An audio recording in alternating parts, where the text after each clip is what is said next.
Hello, Laverne here, and I'd like to thank you for joining me. May this video be a blessing to you and to your loved ones, and may it honor and glorify our Father in heaven.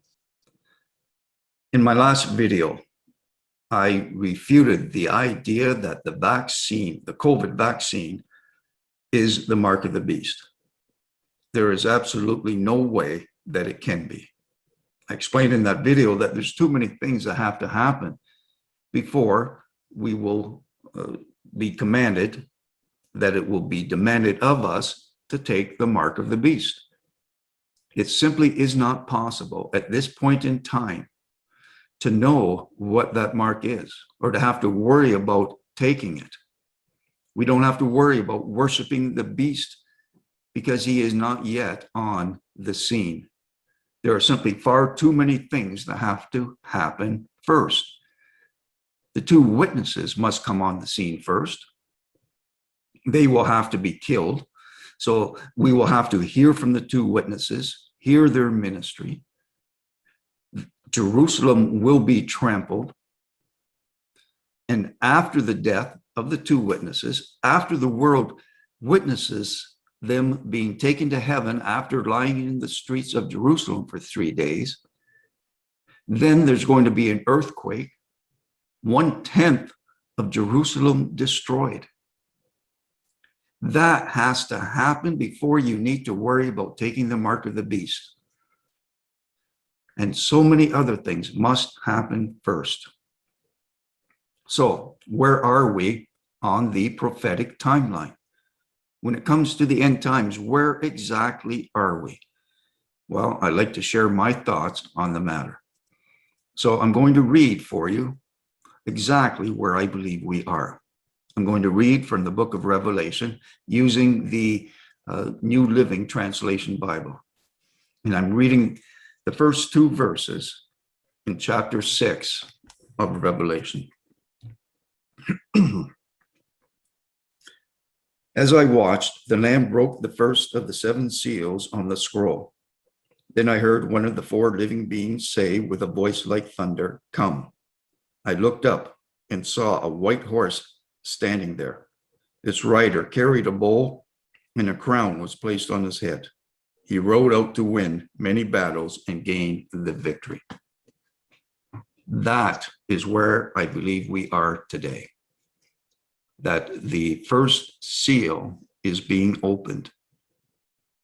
And that first horse now, that white horse, is being released, being sent into the world. And for us, for mankind, I believe that means there's going to be a major war in the Middle East.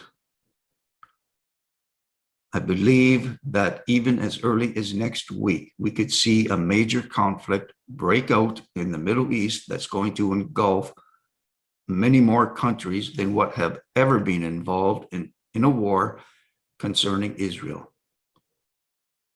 So this is where I believe we are. We are nowhere near that point when the beast is going to establish his system. Too much has to happen first.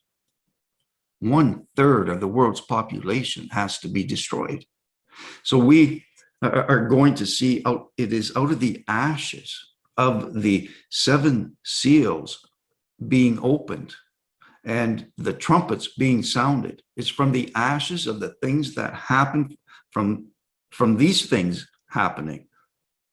It is from the ashes of the wars and the pestilence. It is from the ashes of the destruction of 1/3 of the earth, the rivers, lakes, oceans.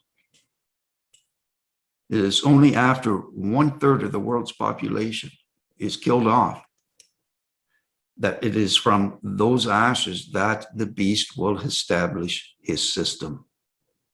And we are a long ways off yet from that happening.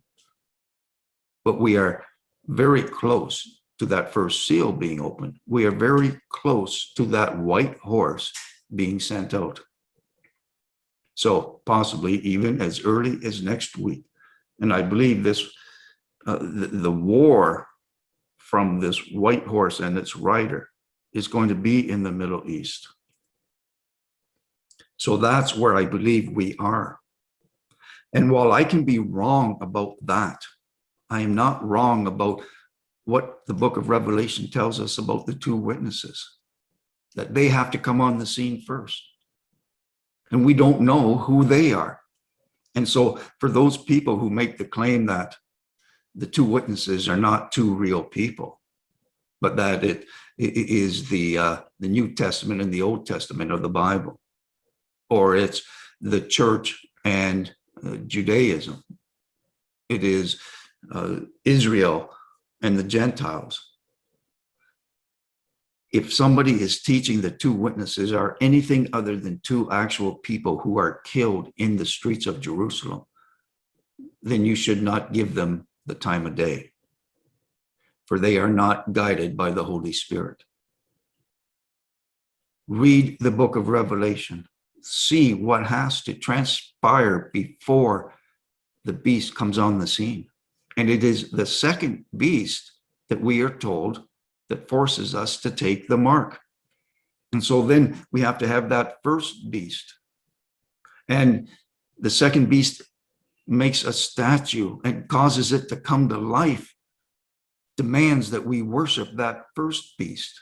These are the things that have to happen first, and there has to be actual worshiping of the beast in relation to the mark. When you take that mark, you will be demanded. It will be commanded of you to worship the beast, and people will do it willingly.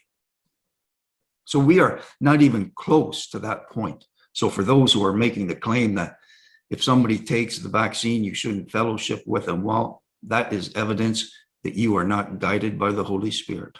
Now, I am not saying you should go out and get the vaccine. By all means, there are serious concerns when it comes to the vaccine. There could be moral and ethical reasons for it, due to the ingredients in it. It could be that you don't test or you don't trust the technology, and that's a legitimate reason for not getting it. It could be that you feel there hasn't been enough testing done yet, that perhaps a year from now, they will find that there's some serious side effects to it. And so you don't want to take the vaccine, and that's fine. But this notion that somebody has taken the mark and cannot be saved because they got the vaccine, well, that's nonsense, and that is coming from the pit of hell. So anyone teaching that is not guided by the Holy Spirit, and you should be fleeing from them, and they should be repenting. Anyone that claims the vaccine or the swab is the mark of the beast, they should be repenting, getting on their stomachs, lying on their stomachs, lying prostrate, and just crying out to Yahweh, begging for forgiveness and repenting of making these claims, claiming that the Holy Spirit showed them this, that, and the other thing, when it is obviously so easily shown to be false. All right, my brothers and sisters, it is important to understand where we are and where we cannot be on the prophetic timeline. There is so much that has to happen yet, that all you have to do is look around and see that it has not happened yet. So while you may have concerns about the vaccine, taking the mark of the beast is not one of them. As always, I do look forward to your comments and messages. Till next time, peace and blessings.